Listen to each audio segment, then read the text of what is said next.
Hola, buenos días o buenas tardes, no sé a la hora que ustedes estén viendo el video.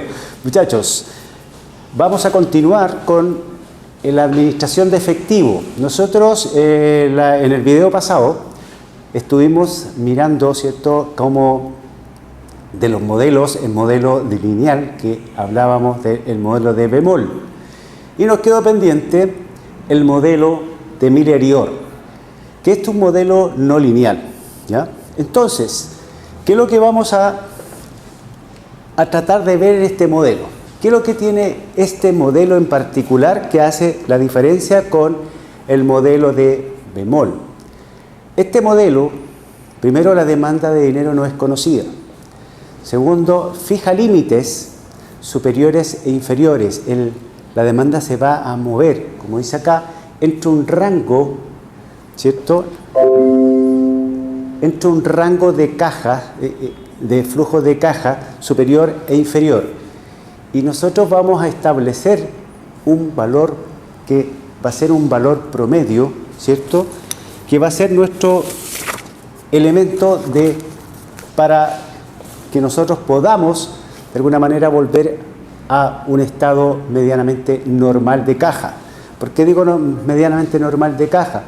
Porque siempre va a estar sujeto a las variaciones de caja. Las variaciones de caja, por lo que dice el texto, ¿cierto?, puede ser generalmente están muy bien medidas, pero siempre hay un 10%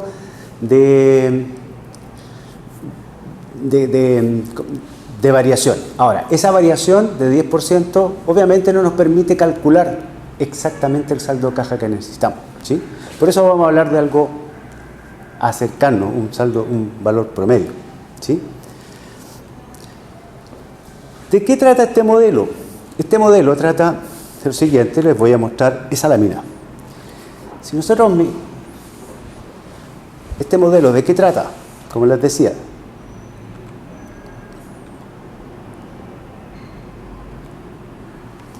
dame un minuto, por favor. Ahí sí. Ya. Este modelo nos muestra un high alto y nos muestra un low bajo, que acá no está en la low, pero está un valor que se llama 100, que lo denominamos por 100. Y aparece ese valor promedio que nosotros andamos buscando, que es el Z. Ese está ajustado de acuerdo a la necesidad operativa que tiene la empresa de efectivo. Entonces, el movimiento se produce en ese rango. Cuando a la empresa le empieza a llegar efectivo, producto de la cobranza propiamente tal, que ya lo vamos a ver después en la administración de cuentas por cobrar, ¿cierto? Pero va a ser un flujo de entrada. Esa entrada puede ser por la cobranza, puede ser por aportes, etc. Cuando empieza a crecer ese monto, nosotros vamos a llegar a un punto que ya lo tenemos medido, donde no queremos seguir pasándonos para arriba, porque ya nosotros sabemos, ¿cierto?, que en la medida que acumulamos mucho dinero en caja, estamos de alguna manera perdiendo plata, en el sentido de que ese dinero podría estar ocupado en otras cosas, en otro tipo de inversión. El dinero en caja no me produce nada, por el contrario, pierdo plata en el tiempo, por el tema del valor del dinero en el tiempo, que ya lo habíamos visto en Finanzas 1. Entonces, cuando calculamos estos límites, nosotros sabemos que ese es el rango donde se va a mover nuestra caja. Bien, si nosotros estamos en ese punto high, lo que vamos a hacer es que vamos a sacar ese dinero en caja y lo vamos a invertir en instrumentos financieros de corto plazo, ¿sí? Vamos a ir al mercado financiero, ¿cierto?, y vamos a pedir que nos den instrumentos para ser depositados, ¿cierto?, en él, con el fin de lograr un interés, una ganancia, y no dejar la plata en caja, ¿sí? ¿Qué es lo que logramos con esto? No excedernos del punto máximo que ya tenemos medido, y segundo, generar una rentabilidad para nosotros. En la medida que la empresa está funcionando y empieza a bajar, ¿cierto?, la cantidad de dinero que está en caja, producto de los pagos que tenemos que hacer, los pagos a nuestros proveedores, a los pagos de los sueldos, los impuestos, etcétera, cualquier otro pago o gasto general, etcétera, cualquiera de ellos, esto empieza a disminuir. Y va a llegar a un punto que va a ser mínimo, el low, del inglés bajo, ¿cierto? Y high, del inglés alto.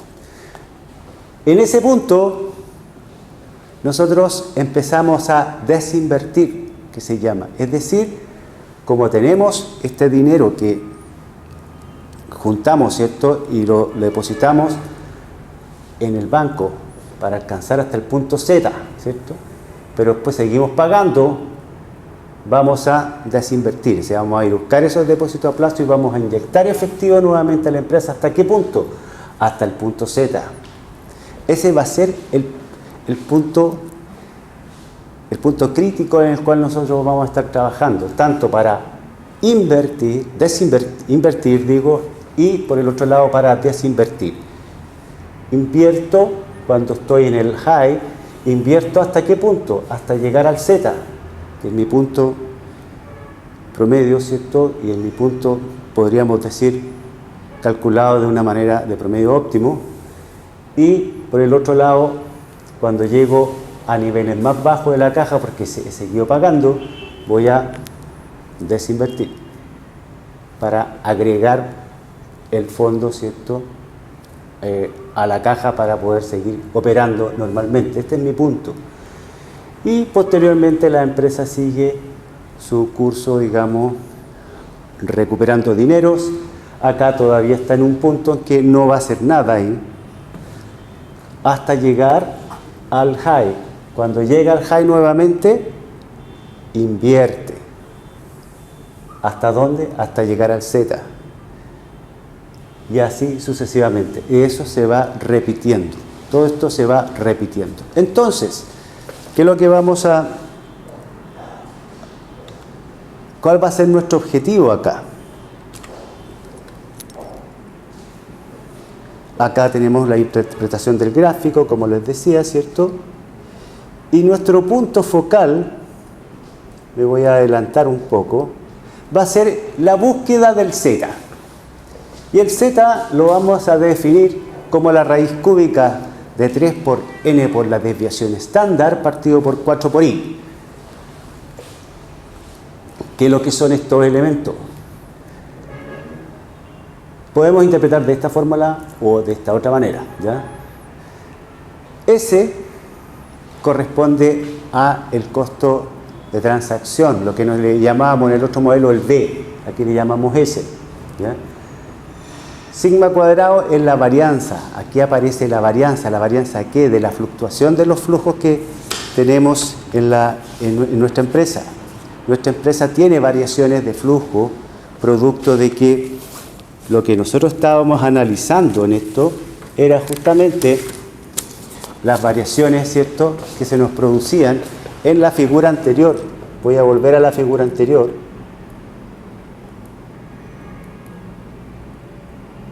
Ahí.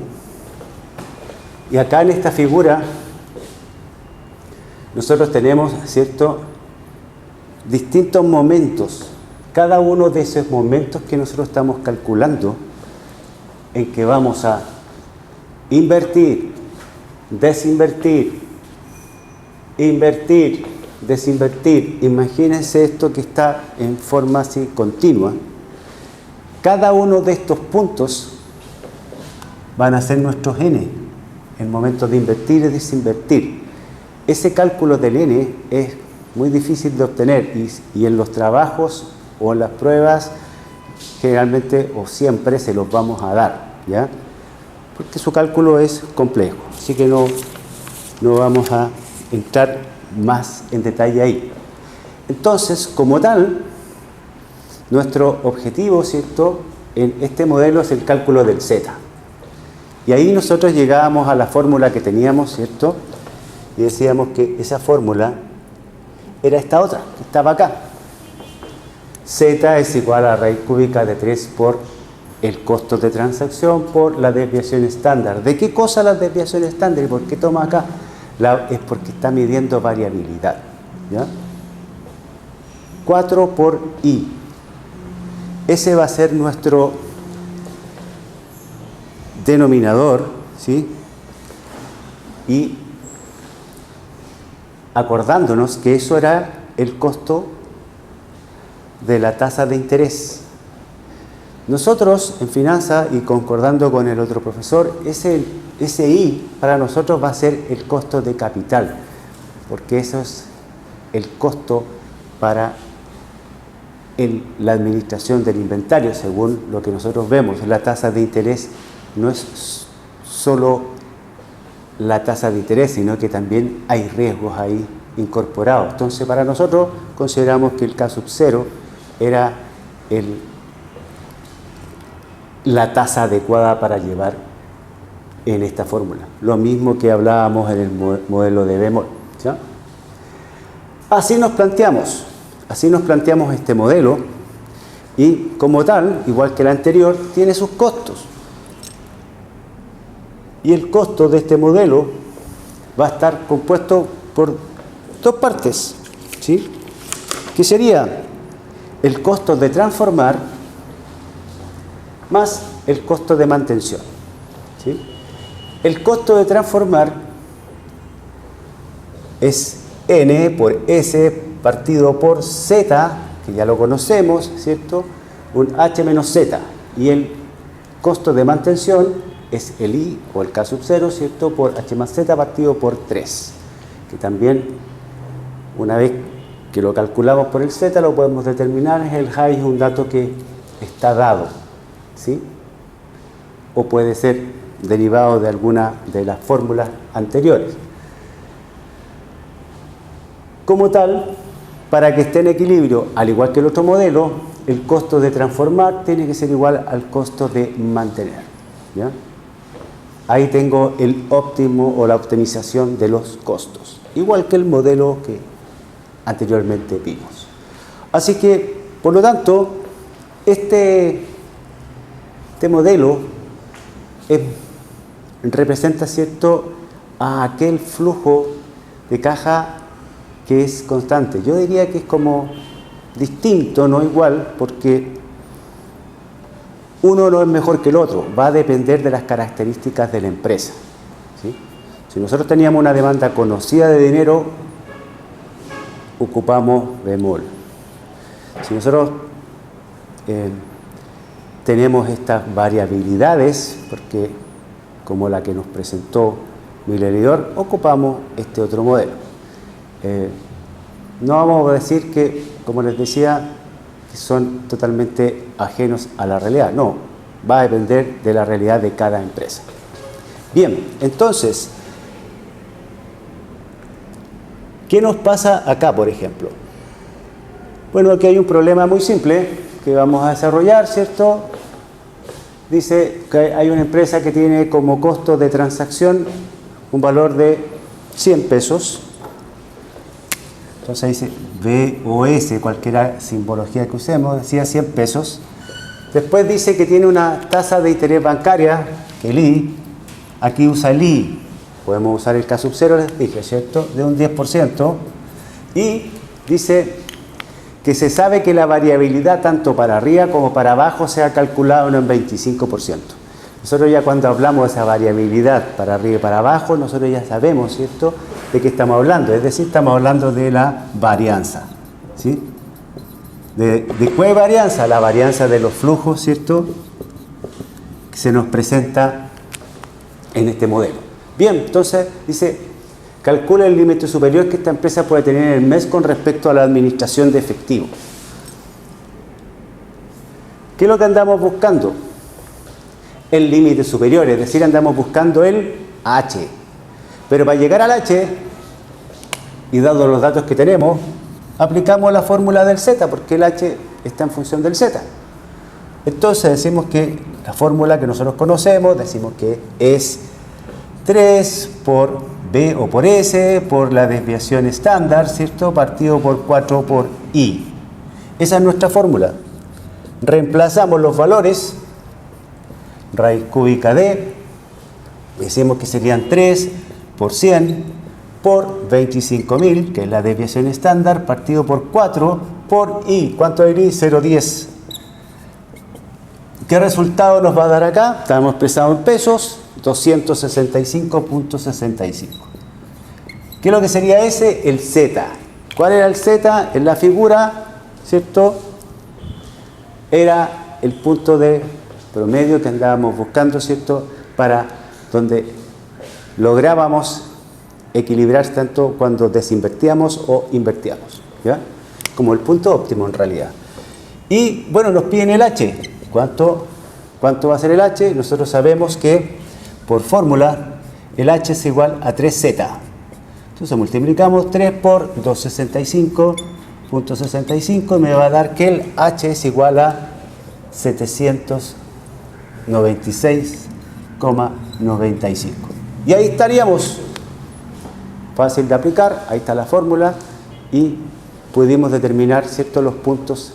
En este caso lo que nos pedían es que el punto máximo y el Z. Vamos a hacer alguna reflexión sobre la fórmula.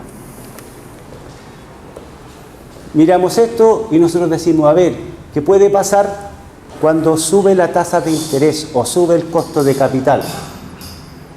¿Qué es lo que va a pasar con el Z? Si a nosotros, matemáticamente podemos explicar, es decir, bueno, ok, el denominador es más grande, por lo tanto, ese resultado va a ser menor. Ya, pero financieramente, ¿qué nos dice? Nos dice, mira, en realidad, mientras se encarezca tu costo, ya sea la tasa de interés que estemos trabajando, el costo capital, lo que estemos ocupando, tu Z va a cambiar. Y como te es más caro, vas a buscar un Z más chico. Lo mismo pasaría si mi costo de transacción también es más caro o más barato. Voy a tener una influencia acá. Tanto los costos como las desviaciones estándar me van a influir en el Z. Y por ende también, como les decía, el I o el K sub 0 también me va a influir. Vamos a ir viendo qué es lo que sucede en uno u otro. Gráficamente, para hacerlo más rápido, si la desviación estándar es más alto, voy a tener un número Z también más grande, ¿sí? Como tengo una gran variabilidad a medida que es más alto me voy a asegurar con un Z más alto porque tengo mucha variabilidad y mejor prefiero asegurar mi Z. Esas son las interpretaciones que deberíamos ir desarrollando, ¿cierto?, ustedes en su casa cuando estén estudiando. Lo demás son ejercicios mecánicos, tan simples como los que desarrollamos acá, un planteamiento de fórmula y no es más. Con esto terminamos, ¿cierto?, la parte de la administración del efectivo. Muchas gracias.